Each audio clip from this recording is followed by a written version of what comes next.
Yeah, excited. Undefeated in Canada. I'm looking to keep that going. And, every time I step in the octagon, I don't fight only just for myself or my team, but also for my country. Going up against a guy like Derek, right? You've already spoken about you want to kind of jump into the top 10.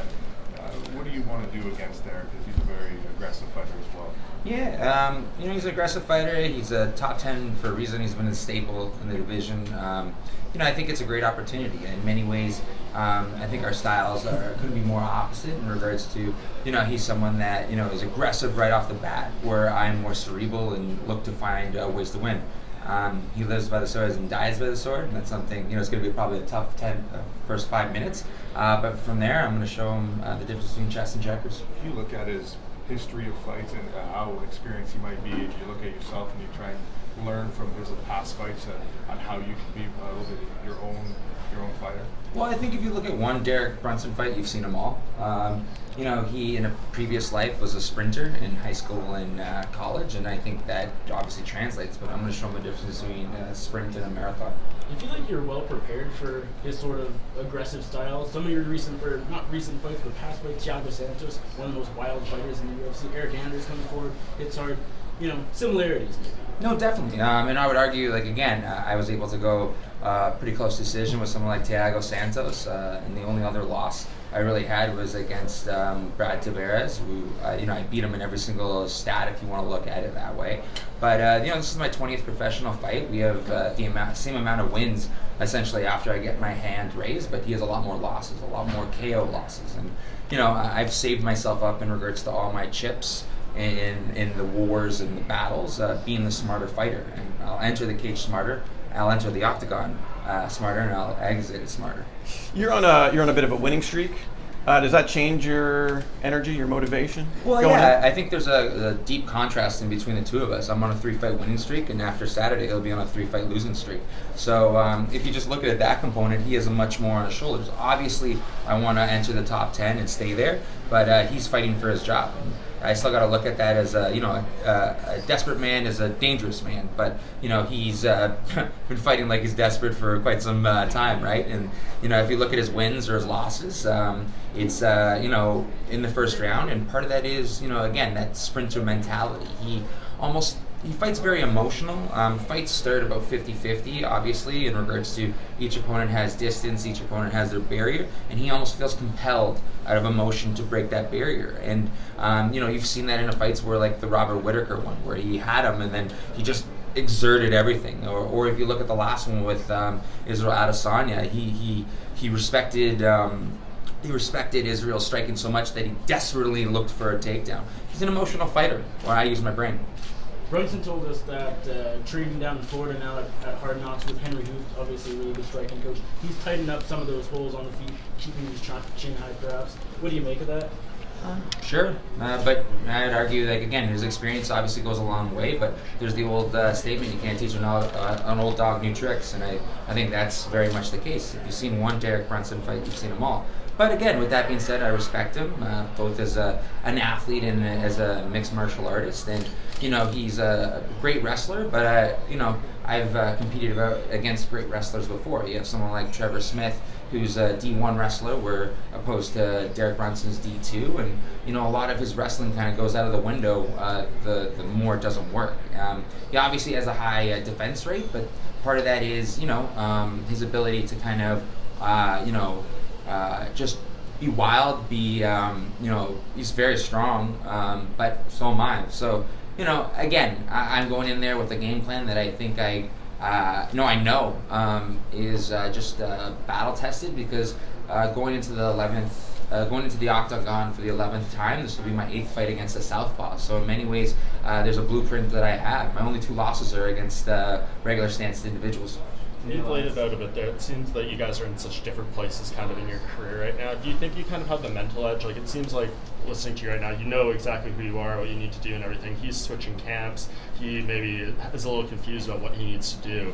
Does that give you an advantage going into 100%. And again, like that added pressure. I'm going in there with 3 wins. Arguably, again, depending on what you scored the Derek Brunson fight. Not Derek Brunson, the Brad Tavares fight. I only have 1 loss against someone that's now fighting for the title, and the only real person to ever take him to a decision. How do you think Thiago does against John Jones? Obviously, the better he looks, the better I look. So we'd be really excited for him to, shock the world. But beyond that, he's a sweetheart. Beyond that, he's a sweetheart and a great human being. It's always an honor, and same thing with Derek after Saturday. It's an honor to step in the cage with my fellow competitors. Hi, Elias. Just a few for you here. Hey, man. Nice to see you. So we both know you've developed among some fans maybe not the most exciting fighting style in their perspective, but Luke Thomas has praised you as having one of the most entertaining Twitter games and Twitter profiles in the game. How important is it for you to show off your personality and have that presence online, especially when some fans might not hold your fighting style to the highest prestige? Well, I would argue again, there's many different types of fighters out there, and there's many different types of fans. I definitely have my own ability inside the octagon and out to showcase who I am. I wouldn't necessarily, it's not necessarily a need. It's more of a, just me being me, and anyone's welcome to join my journey. It still seems to me, having talked to Derek Brunson a little while ago, that no one you fight you always seem a little underestimated. What is it? Why is it, do you think, that all your opponents underestimate you? Again, because I think a lot of them kind of have, the very boxed in look at in regards to martial arts, where I like to paint outside the box. And, maybe not everyone appreciates it, but those that do, I appreciate them. And I think with Derek, again, he has a very set style and a very set person in regards to the fact that he's been doing martial arts even before he did mixed martial arts in regards to wrestling. So he has a style and he threw some boxing on it, but it is what it is in that capacity. I think I'm going to keep doing me. Last one for you here. We know how important your hair is to you. I'd love it if you could rank these three fighters based on their hair: Clay Guida, Brian Ortega, Roy Nelson. Amazing. Okay, so again, obviously, someone like Clay Guida is a goat. He's been around forever, and the fact that he doesn't put it in a ponytail most of the time is just maddening. One of the big hurdles in regards to my Thiago fight was the fact that my hair came undone, and from then on, I was like braids, always braids, no more man bun. But I'd say there's a different type of hair class for everyone. So it's more like the idea. Clay Guida's like the wild, and obviously Brian Ortega is slick and smooth, and big country. What's it called? If less is more, think much more is. And I'm talking about size. UFC did a profile on you the other day where it said this is the second chapter of your career, of your UFC career. What's the distinction between the first half and now moving forward? Well, there's a couple things in milestones. This is my 5th year in the UFC. I just celebrated that April 16th when I won the Ultimate Fighter. And I think it's in June-ish, I'll be celebrating my 10th year in martial arts. So, it's a milestone in the sense of, a kid, a man-child at 21 stepped into a gym and had the audacity to go from fan to top 10. Now, you did get a late start in MMA compared to some other athletes. At 30, even though you're young in the sport, do you feel the need to accelerate the process any? Because we always say your prime kind of comes to your end in your early 30s. Well, again, the larger someone is, usually the longer of a career that they have. Speed goes first, not power. You can obviously look at the example of someone like George Foreman at 40, winning the title. And then statistically speaking, in regards to heavyweights, the median age in my weight class is still 35, and the guy that I'm fighting is 5 years older than me. So again, I'm still the younger guy in the middleweight division, and I think part of, obviously there's pros and cons in regards to starting so late. I don't have any of the wear and tear that some of the damage in regards to injuries, and I started as a blank canvas. Derek Brunson, he resorts back to that wild. He resorts back to that, wrestling and desperation. Where, I try to be as cerebral as possible and find ways to win. And I think my record speaks for itself. At the end of this week, I'll be 18-2. A few months ago, George St. Pierre retired. You're right now the most accomplished and one of the longest tenured Canadians in the UFC. Do you feel like you're carrying the flag right now for Canadians? That you are the biggest name for Canada in the UFC? Obviously, even just saying that out loud, or hearing that out loud is obviously, I pinch myself because, again, I started as a fan first.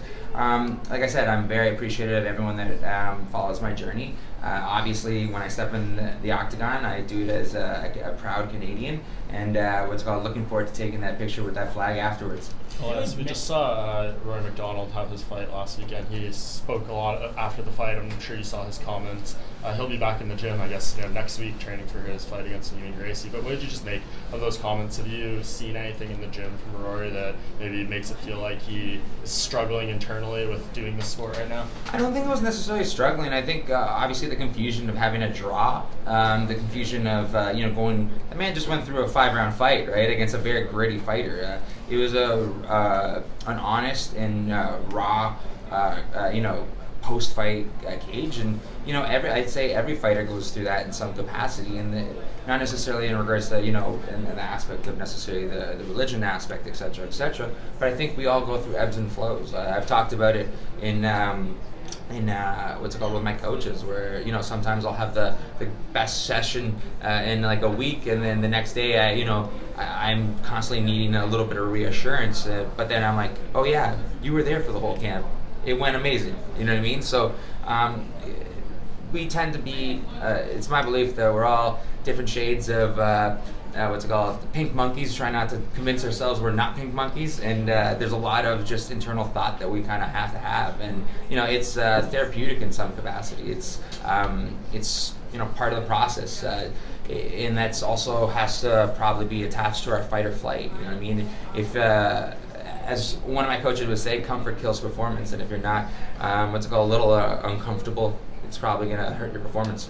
Elias, if you're successful at this fight, as you clearly feel that you're going to be, who would you like next? I'm not going to look past Derek, and as I've said in my last fight, I might be fighting, a tough individual, and I will be fighting a tough individual outside, but my next fight is not against one man, it's against the stigma of medical cannabis, and I'm looking to continue my fight for a therapeutic use exemption to set precedent not only for myself, but all other athletes, and that includes not only the UFC, everyone under the water code. Perfect. Thank you, guys. Cheers.